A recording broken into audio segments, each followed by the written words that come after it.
Hi everyone, finally তোমাদের board exam শেষ হয়ে গেছে এবং তোমরা অনেকেই ভাবছো যে এইবার সিউলেট অর্থাৎ ক্যালকাটা ইউনিভার্সিটির আন্ডারে যে ল এন্ট্রান্স টেস্ট হয় সেটা তোমরা দেবে এবং ল কলেজে অ্যাডমিশন নেবে। কিন্তু তোমাদের অনেকের কাছেই এখন এই এক্সামটা সম্পর্কে পুরোপুরি ক্লিয়ার নয়। এক্সামটা কিভাবে হয়, কত মার্কসের হয়, কি কি টপিকে কোয়েশ্চেন আসে, কি কি সাবজেক্ট থাকে, এই নিয়ে তোমরা অনেকেই আমাকে কোয়েশ্চেন করেছো, আমাকে কল করে টেক্সট করে জিজ্ঞেস করেছো।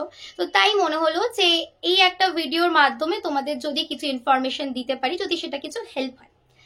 সো ফার্স্টে যেটা আমি বলি যে সিউলেট অর্থাৎ এই ক্যালকাটা ইউনিভার্সিটির আন্ডারে এই ল এন্ট্রান্স টেস্ট কিন্তু টোটালি একটা এমসিকিউ বেসড টেস্ট।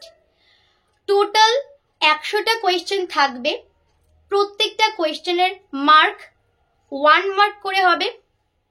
আর এছাড়া যেটা বললাম যে এমসিকিউ বেসড কোয়েশ্চেন, তার মানে হচ্ছে তোমাদের একটা কোয়েশ্চেনের আন্ডারে 4টে করে অপশন থাকবে, যেইটা তোমাদের ঠিক মনে হবে সেই নাম্বারটা কিন্তু তোমাদেরকে ওয়েমার শিটে যে সার্কেল আছে সেখানে সার্কেলে কিন্তু পুরো ফিল আপ করতে হবে। এই হচ্ছে আমাদের এক্সাম। আর এছাড়া হচ্ছে যে কি কি সাবজেক্ট থাকে এই এক্সামটাকে আমাদেরকে যদি দিতে হয় তাহলে কি কি সাবজেক্ট আমাদেরকে পড়তে হবে। সো ফার্স্ট হচ্ছে আমাদের জেনারেল ইংলিশ। জেনারেল ইংলিশের আন্ডারে আমাদের অনেক কিছুই থাকে, যেরকম আমরা এখন 12 পর্যন্ত যে গ্রামারগুলো আমরা প্র্যাকটিস করে এসেছি সেগুলো আমাদেরকে ফোকাস দিতে হবে এখন। এছাড়াও কিছু এক্সট্রা থাকে যেগুলো হচ্ছে idioms, one word substitution, synonym antonym আগেও আমরা পড়েছি, এখানে বেশি ইনডেপথ আমাদের পড়তে হবে, ফ্রেজাল ভার্বস, এগুলো সব থাকে। এরপরে আসে আমাদের জেনারেল ম্যাথমেটিক্স, যেরকম আমরা ছোট থেকে করে এসেছি, ratio, proportion, numbers, simplification, compound interest, simple interest, average, এই টাইপের যে কোয়েশ্চেন মানে যে ম্যাথগুলো আমাদের আছে সেগুলো প্র্যাকটিস করতে হবে থরলি, খুব ভালো করে। এরপরে আসে রিজনিং। রিজনিংটা হচ্ছে আমাদের কাছে প্রায় অনেকের কাছেই একটা নতুন একটা টপিক, একটা সাবজেক্ট যেটা কিনা বেশ ইন্টারেস্টিং। ম্যাথের সাথে কিছুটা সিমিলারিটি আছে, বাট কিন্তু এটা ম্যাথ নয়। সো রিজনিংটা তোমরা যতক্ষণ না প্র্যাকটিস করবে, তোমরা সেরকমভাবে আমি বোঝাতে পারবো না এইভাবে। তো রিজনিং এর মধ্যে আমাদের ব্লাড রিলেশন, তারপরে analogy test, alphabet test, direction sense test, seating arrangement, coding decoding, series, number series, puzzle, Venn diagram, আরো কিছু চ্যাপ্টার্স আছে যেগুলো আমাদের রিজনিং এর মধ্যে খুবই ইম্পর্টেন্ট। এরপরে যেটা আমাদের সব থেকে বেশি কমপ্লিকেশন ক্রিয়েট করে এক্সামের ক্ষেত্রে সেটা হচ্ছে জেনারেল নলেজ অর্থাৎ জিকে, আর হচ্ছে সিএ বা কারেন্ট অ্যাফেয়ার্স।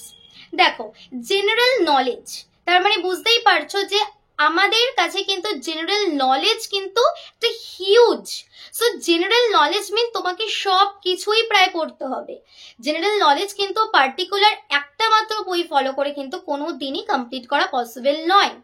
ম্যাথ বা রিজনিং এর ক্ষেত্রে যেরকম আমরা রুলটা শিখে নিলে তারপরে আমরা সেগুলোকে কমপ্লিট করতে পারি, ইংলিশের আমরা গ্রামারের সমস্ত কিছু রুল যদি আমরা শিখে নিই তাহলে সেগুলো আমরা সলভ করতে পারি। কিন্তু এই ক্ষেত্রে কিন্তু জিকে আর কারেন্ট অ্যাফেয়ার্স এর ক্ষেত্রে সিলেবাস তো সেরকম পার্টিকুলার কিছু নেই, তাই জন্য প্রত্যেকটা টপিক থেকেই তোমাদেরকে কিন্তু অনেক কিছু করে কভার করতে হবে যাতে তোমরা ঠিকঠাক ভাবে একটা কমন পেতে পারো। জিকের মধ্যে হিস্ট্রি, তার মধ্যে ancient history, মেডিয়েভাল history, modern history, তারপরে আসছে জিওগ্রাফি, জিওগ্রাফির মধ্যে ওয়ার্ল্ড জিওগ্রাফি, ইন্ডিয়ান জিওগ্রাফি, সায়েন্সের মধ্যে বায়োলজি, ফিজিক্স, কেমিস্ট্রি, বেসিকটা ঠিক আছে, ইন ডেপথে পড়ার দরকার নেই। এরপরে আসে কনস্টিটিউশন বা polity. This is very very important for our exam, কেননা আমাদের এটা ল এন্ট্রান্স টেস্ট দিচ্ছি, তাই জন্য কনস্টিটিউশন বা পলিটি এইটা আমাদের কাছে যে খুব ইম্পর্টেন্ট সেটা তোমরা বুঝতেই পারছো। কিভাবে আমাদের কনস্টিটিউশন এলো, কনস্টিটিউশন কি কি ফিচার্স আছে, আমাদের জুডিশিয়ারি কি, আমাদের লেজিসলেচার কি, এক্সিকিউটিভ কি, সমস্ত কিছু তোমাদেরকে কিন্তু খুব ভালো করে পড়তে হবে কনস্টিটিউশনটা। যাদের পল সায়েন্স ছিল 11-12 তাদের খুব কিন্তু হেল্প হবে এই সাবজেক্টের ক্ষেত্রে। এরপরে আছে কারেন্ট অ্যাফেয়ার্স। প্রত্যেকটা মাসের মিনিমাম এক্সামের আগে থেকে 8 থেকে 9 মাস কিন্তু খুব ভালো করে সলভ করতেই হবে, মানে পড়তেই হবে, তৈরি করতে হবে।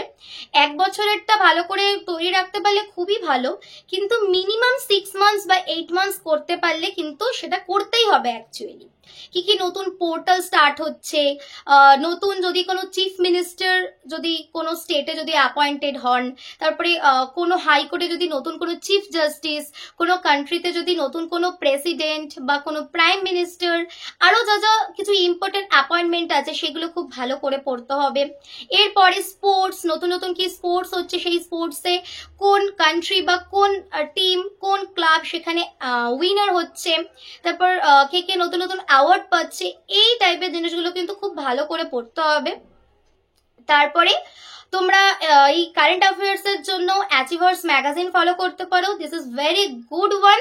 অ্যান্ড এর সাথে সাথে কিছু ইউটিউব চ্যানেল আছে যেমন নলেজ অ্যাকাউন্ট বা আরো কিছু ইউটিউব চ্যানেল আছে, সেগুলোতে কিন্তু ডেলি বেসিসে প্লাস মান্থলি বেসিসে কিন্তু ওখানে কারেন্ট অ্যাফেয়ার্স প্লাস এছাড়াও অনেক কিছু ইম্পর্টেন্ট জিকের ভিডিও দেওয়া হয়, যেগুলো কিনা খুব হেল্পফুল এই এক্সামের জন্য, কারণ আমি নিজে পার্সোনালি ওগুলো ফলো করতাম।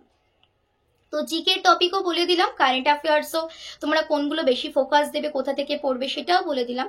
এটাও যেটা ছোটোর মধ্যে ওভারঅল একটা আমি বলার চেষ্টা করলাম। আর এই এক্সামের জন্য আমাদের কোনো নেগেটিভ মার্কিং থাকে না। আমাদের ক্যালকাটা ইউনিভার্সিটির আন্ডারে ল পড়ার জন্য টোটাল 14টা ল কলেজ আছে, তার মধ্যে 4টে হচ্ছে গভর্নমেন্ট ল কলেজ।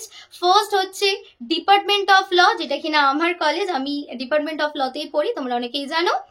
সেকেন্ড হচ্ছে Jogeshchandra Chaudhuri law college, third হচ্ছে সাউথ ক্যালকাটা, ফোর্থ হচ্ছে সুরেন্দ্রনাথ। আর বাকি যেগুলো আছে সেগুলো কিন্তু প্রাইভেট ল কলেজ। তো গভর্নমেন্ট ল কলেজে চান্স পাওয়ার জন্য তোমাদের কিন্তু মেরিট লিস্টে অনেকটা আগে র্যাঙ্ক করতে হবে, আদারওয়াইজ কিন্তু চান্স পাওয়াটা খুব ডিফিকাল্ট। তাই জন্য প্রপার ওয়েতে প্রপার ঠিকঠাক করে সমস্ত কিছু গাইডেন্স নিয়ে সমস্ত কিছু ঠিকঠাক করে কিন্তু কভার করার চেষ্টা করো।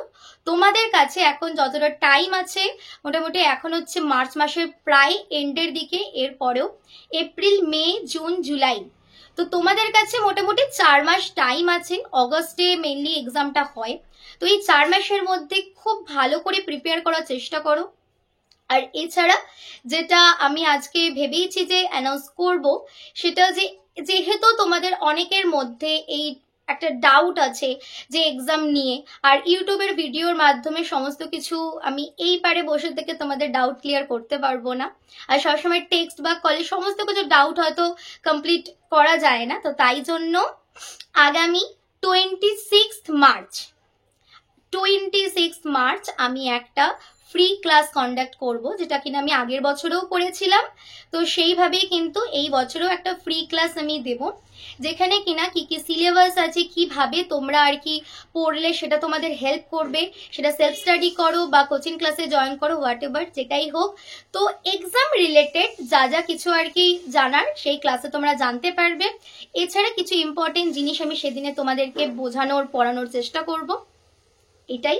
তো তোমরা যারা চাও সেই ক্লাসে জয়েন করতে, অবশ্যই আমি একটা গ্রুপ লিংক দিয়ে দেবো ডেসক্রিপশন বক্সে, তো সেইখান থেকে তোমরা জয়েন করতে পারো।